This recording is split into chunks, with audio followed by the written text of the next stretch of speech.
New year పేరుతో యువత నేడు క్లబ్బులు పబ్బుల్లో మత్తుల్లో సెలబ్రిటీ చేస్తూ ఉంది. ఈ నేపథ్యంలో యువతకు ఒక సందేశం ఇవ్వబోతున్నాను. న్యూ ఇయర్ అంటే కేవలం పబ్బులు క్లబ్బుల్లో అర్ధరాత్రి వరకు మత్తుల్లో మునిగిపోవడం కాదు. నేడు కొన్ని పబ్బులు కానీ క్లబ్బులు కానీ చూస్తే మత్తు మాఫియాకు కేర్ ఆఫ్ అడ్డాలుగా మారుతున్నాయంటే చాలా బాధాకరం అని తెలియజేస్తున్నాను. అంతేకాదు డ్రగ్స్ అనేటివి ఒక వైరస్లా సమాజాన్ని పట్టి పీడిస్తూ ఉంది. ఈరోజు రాష్ట్రాన్ని, దేశాన్ని, ప్రపంచాన్ని పట్టి పీడిస్తుంది.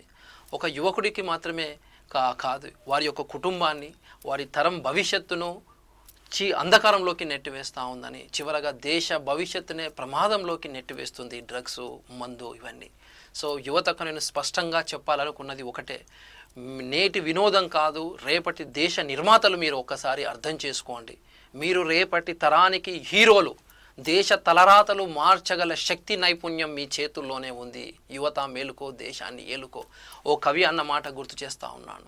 యువత వీలైతే కుదిరితే పరిగెత్తండి, లేకపోతే నడవండి, అది కూడా కుదరకపోతే పాకుతూ అయినా సరే పోండి, కానీ మీరు ఎంచుకున్న గమ్యాన్ని, లక్ష్యాన్ని చేరుకోండి.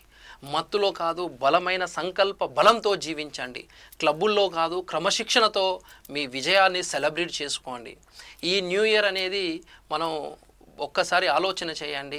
ఆనందం కోసమో సంతోషం కోసమో అని కాదు, ప్రతి ఒక్కరూ బాధ్యత కోసం జీవిద్దాం. అదే నిజమైన సెలబ్రేషన్ అని తెలియజేస్తా ఉన్నాను.